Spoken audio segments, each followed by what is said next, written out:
amigos ligados na turma do bate-bola, 6h15, marcou o sinal eletrônico da Itatiaia, mais um dia desta paralisação total e nesta quarta-feira a pandemia mudando mais um plano do Cruzeiro. É que como manda o estatuto, o Cruzeiro tem que votar o balanço, claro que foi prejudicado pela questão da última administração, e só este ano é que foi votar o balanço ainda de 2018, que foi aprovado com ressalvas por causa das investigações que seguem na Polícia Civil e no Ministério Público.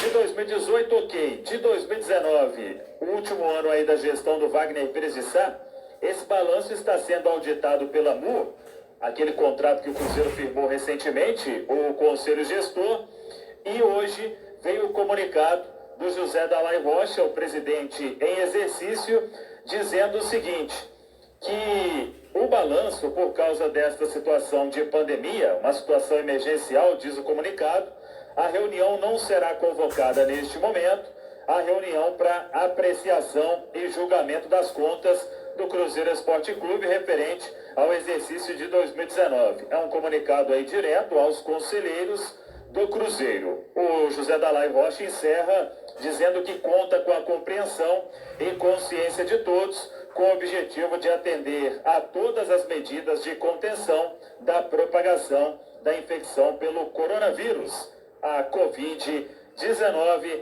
assina José Dalai Rocha. Aliás, este balanço que está sendo auditado pela MUR, a empresa que foi contratada pelo Conselho Gestor, é que vai passar a real dimensão do Cruzeiro. É aí que vai aparecer aquele número altíssimo que no início do ano, quando até tinha ainda o Vitório Medioli, ele falava da dívida do Cruzeiro ultrapassando os 800 milhões de reais. Então este balanço é muito importante. A MUR promete a finalização até o final deste mês, mas como disse aí o José Dalai Rocha, a votação vai ficar para outra data ainda a ser confirmada. Aproveitei para perguntar ao Dalai Rocha sobre a questão da eleição do dia 21 de maio. E aí ele me disse o seguinte, que está em compasso de espera, aguardando os acontecimentos para saber como vai se posicionar, mas com a expectativa sempre otimista de que bem cedo vai sair deste confinamento que a saúde pública impõe neste momento. Então, a princípio, eleição seguindo aí com a data do dia 21 de maio. Ontem, e aí eu quero até ouvir você, Manuel, Léo Figueiredo, falamos sobre a reunião que teve na segunda-feira e um levantamento feito pelo Conselho Gestor com alguns tópicos interessantes sobre a atual situação do Cruzeiro. E aí o Conselho Gestor ele destacou na apresentação que fez aos candidatos à presidência do Conselho Deliberativo e também à presidência do clube, dizendo o seguinte, que já houve uma redução de 25 milhões do ano, com a demissão de funcionários, o Cruzeiro aí tirou alguns colaboradores, né, e com isso uma economia anual de 25 milhões, uma economia de 1.200.000 reais do ano, com despesa de pessoal na categoria de base, linhas telefônicas da antiga diretoria, o Cruzeiro cancelou isso tudo, 600 mil reais por ano, um gasto de 50 mil por mês, e uma redução também de 1.900.000 reais com plano de saúde e seguro de vida. Agora, onde eu quero ouvir o Léo e o Emanuel Carneiro. A preocupação, ontem falamos sobre dívida na FIFA. Segundo o Cruzeiro, houve um novo cálculo, e aí com juros, atualização da moeda, do euro, do dólar, com essa variação maluca aí, aumentando o euro e o dólar, a dívida do Cruzeiro, que já era alta, de 52 milhões, agora ela está em 81 milhões. No levantamento anterior, que o Cruzeiro tinha apresentado em janeiro, a dívida era, no primeiro semestre, 25 milhões. Agora, com o novo cálculo, 36 milhões e 600 mil reais. No segundo semestre, que era de 22 milhões, passou para 43 milhões e 700 mil reais. E além disso tudo, segundo o Conselho Gestor, o Cruzeiro, ao final do ano, terá um déficit de 143 milhões de reais. São os desafios aí para quando o Conselho Gestor passar o bastão e o Cruzeiro tiver um novo presidente. Até em cima disso, o Sérgio Santos Rodrigues, que é um dos candidatos, ele fez uma série de questionamentos. Esse material já está até no site da Itatiaia. São 18 perguntas. O núcleo gestor ele abriu para pergunta dos candidatos. Os candidatos enviaram por e-mail. Então, quem quiser acompanhar os questionamentos do Sérgio Santos Rodrigues, querendo saber se algum parceiro comercial já deixou o clube, quanto que o Cruzeiro tem de receita para receber, se já antecipou alguma coisa, enfim, são 18 perguntas que foram feitas, mas é esta a situação do Cruzeiro no momento. E aqui o novo presidente vai encontrar, Léo. Pois é, Samuel, boa noite a todos.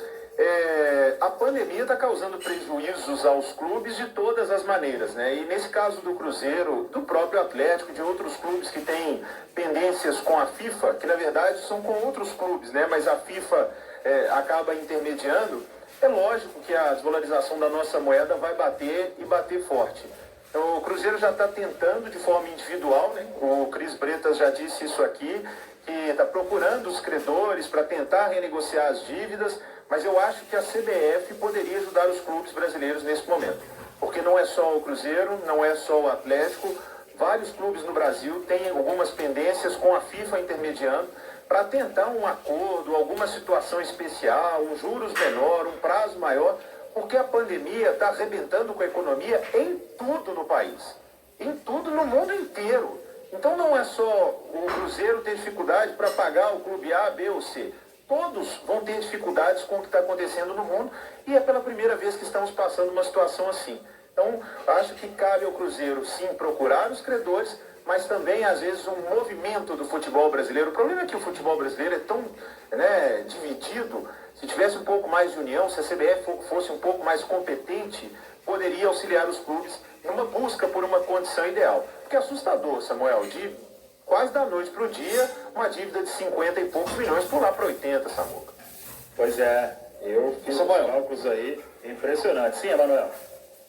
Bom, vamos colocar os pingos nos is em termos desse passivo imenso, monstruoso, que assolou o Cruzeiro. Em primeiro lugar, o dólar não aumentou tanto assim nessa proporção. Segundo lugar, a pandemia tem apenas uma parte de responsabilidade nessa história. O Cruzeiro vinha sendo avisado já há algum tempo, por alguns conselheiros até, que foram criticados pela diretoria, que estavam querendo fazer tempestade em copo d'água, as quais ele não poderia bancar, contratando jogadores no exterior, fazendo contratos bilionários, jogadores ganhando 900, R$1 milhão mensais, diretor recebendo bicho pela conquista de Copa do Brasil. Aí a conta chegou. E o Cruzeiro vai ter uma dificuldade muito grande para conviver com essa situação e ela vai durar algum tempo.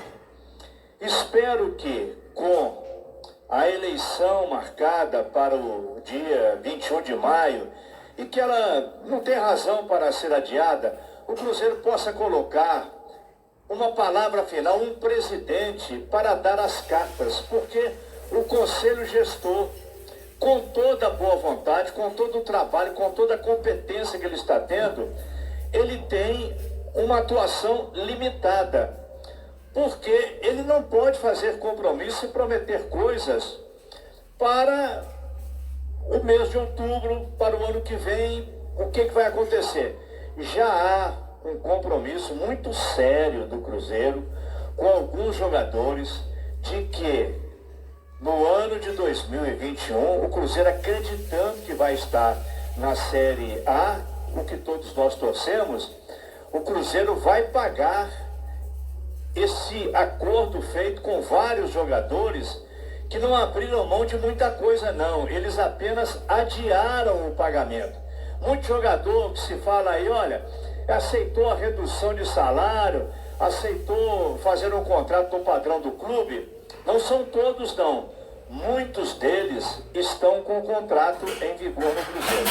Hoje mesmo, o Léo Figueiredo estava falando, o Dedé, que deu uma entrevista no Rio de Janeiro. O Dedé é jogador do Cruzeiro. O Fred é jogador do Cruzeiro. E vários outros jogadores do Cruzeiro que têm salários muito altos. Uma hora a conta vai chegar. Ou eles vão para a justiça ou vão fazer um acordo com o Cruzeiro. Muito difícil a situação. Não estamos querendo assustar ninguém, não. Mesmo porque o que estamos falando aqui não é nenhuma novidade. Que o Cruzeiro tem um passivo enorme, parecido com o de vários clubes do futebol brasileiro. Aí alguém vai mandar um e-mail aqui para a turma de bola dizer assim: e por que você não fala do Atlético? O Atlético também tem uma situação financeira muito difícil. O São Paulo e várias outras equipes, à exceção do Flamengo, talvez, os times do Rio de Janeiro, que antigamente eram a glória do futebol brasileiro, tudo isso vai ter que ser encarado depois da pandemia. Como é que vai se salvar dessa situação? E não adianta também, para não esticar muito, Samuel, ficar imaginando que a CBF vai dar ajuda aos clubes, que a Federação Mineira, que vai aparecer um mecenas aí, que vai pagar as contas. Não, o Cruzeiro vai ter que pensar, discutir e com muita competência armar um time para a Série B do Campeonato Brasileiro. E aí sim, isso não pode ser adiado. Voltar para a Série A no ano que vem. Aí melhora a situação, mas por enquanto não resolve tudo, não. Vamos em frente, 6h27.